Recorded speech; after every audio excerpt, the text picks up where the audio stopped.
नुपागा नुपीगा phone दा worry साबा मतमदा मखोय अनि गी मरक्ता ख्वाइदगी चावबा दुश्मन अमा लैरियेबा हाइरिबा दुश्मन से सिसि शैतान नेबा शैतान सिना मखोय अनि मक्ता नुपादुदसु नुपीदुदसु अदु वरी सानना लेरंबदगी शैतान ने सुम थौजन अदुगा अनि मक्ता अरानबा थबुक की वखन खरहल्ला अनि वरीदा अदुम यौजल्ला अनि अरानबा वरी सानरनी अदुदगी मी लोइना तुमना खेला ओ हाइरनी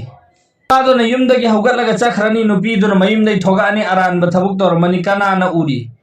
अल्लाह दी उरी अल्लाह लोइन उरी बनी अदु तौखरेना खल्लो अदुगी अंजाम अफबा फोल लाकपरा ngasi फौदा अफबा फोल अमा फौबा लाक्त्री अरोटपदा गुनाह तौरे गुनाह तौबा हाइरिसे गुनाह सिसु मखन यामी सिगी गुनाह सिदी अखोइगी पुंसी अमदी इज्जत की मरक्ता लैबा गुनाह नेबा अदुना दुनियादगी हौना जलील ओयबा सुगुम थबुकसी तौबा मीसिंगसी